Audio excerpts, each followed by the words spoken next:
Hey guys, what's up? In today's video I want to share my take on an interview that EA's Vice President of Strategic Growth, Matt Bilbey, gave about 8-9 days ago. He spoke in that interview about how he's currently in the process of overhauling the company's development process. Apparently he's doing that together with Patrick Soderlund, I'm hoping I'm saying all these names right, who is EA's Chief Creative Officer and who in the meantime has announced that he will be leaving EA, but that's a different story.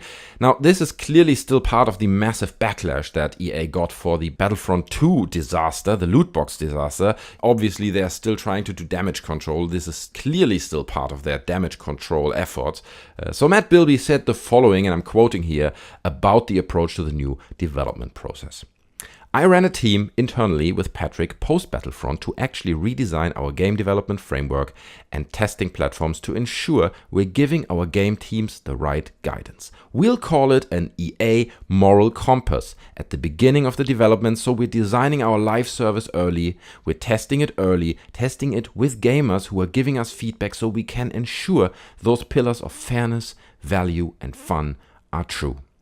So we can clearly see what EA has been doing in recent months. They've been sitting around a table and coming up with a lot of marketing blurb and terms like the EA moral compass that they can then sell to the public and make everyone feel like EA is a great company now. So the moral compass, as he describes it here, I just can't get over this term, the EA moral compass. This is just bizarre to come up with this term.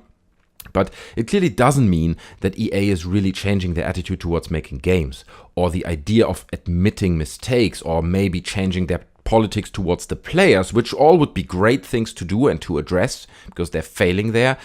No, all they do is they promise more testing to ensure that all those microtransactions, the games as a service subscription fees, the loot boxes, the season passes, they're balanced in a way so that they're not offensive to players and that they're not perceived to be unfair, because you really don't want that, right? That would be terrible. A worst case scenario that people think these loot boxes are unfair. I mean, I know, I can see the comments already. People are going to tell me that Battlefield 5 won't have a premium pass and it promised loads of free post-launch content, and Anthem also won't have a season pass and only have cosmetic microtransactions, and both games promise to have no loot boxes. But let's be honest here. This is just an attempt of them trying to save the little bit of what's left of their reputation. They haven't changed one bit. Calling this a moral compass is as dishonest as pretending that profit is not still their number one goal. This is just marketing blurb. I mean, I get it. They're now putting it into action with Battlefield 5 and with Anthem. But in my opinion, I mean, I'm just speculating at this point, but they're going to come up with new ways, right?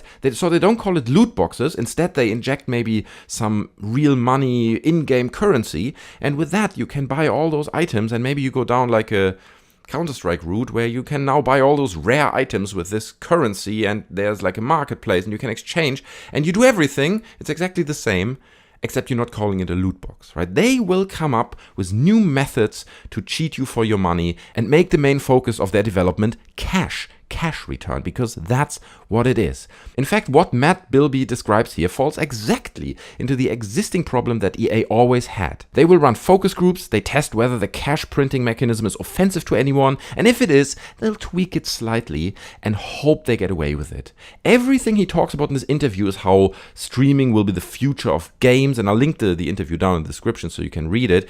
And how subscription services work great with that, with all that streaming in the future. And not once he speaks about how they should actually make better games, and that it's an important pillar of their development that games have longevity and offer longevity to players without spending loads of money. Maybe mentioning something along the lines of games should have enough content and depth from the launch, the basic game, that people can play them for years, right? If you look at companies like Blizzard or Rockstar and how they approach game development, they also do a lot of testing and focus groups, but their main focus seems to always be on improving the game, addressing balancing issues, making sure that the game they're making is 100% watertight, and even if it takes 8 years before adding in microtransactions or even thinking about how to charge for some subscription service. And with EA, it's the exact opposite. Quite like he said in this interview, they run these focus groups so they can make sure from the start of development that their live services and all those loot box mechanics they have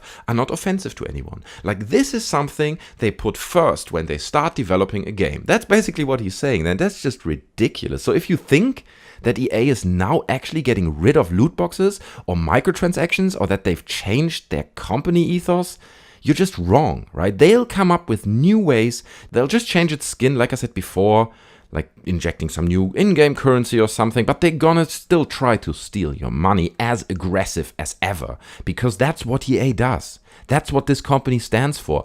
Like, real dedication to a term like moral compass, if you really throw a term like that on the table, would be to say that, for example, all items in future EA games can be unlocked just by playing the game, right? Just work for it and you'll get it.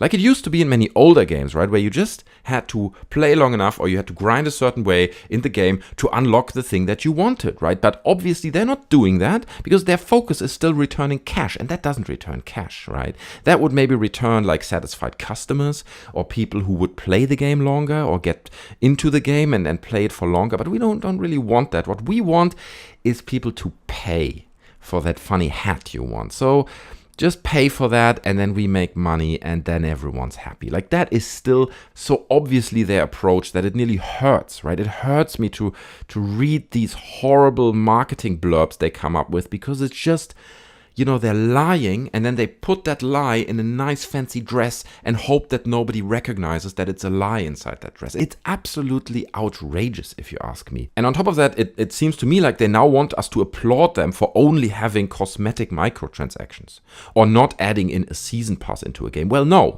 that's the absolute bare minimum. That's nothing to present proudly. It already sucks.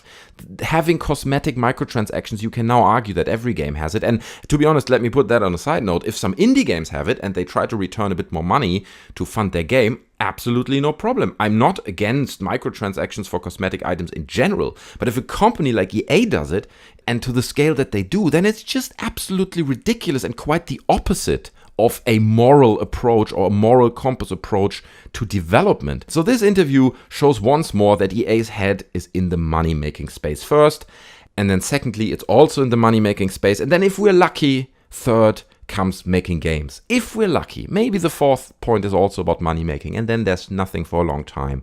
And then they talk about making games.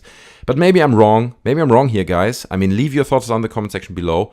What do you think? You know, has EA changed? Is this, and the fact that they don't have a season pass in Anthem and no loot boxes in Battlefield 5 and everything I mentioned before, is this kind of an early sign of them changing?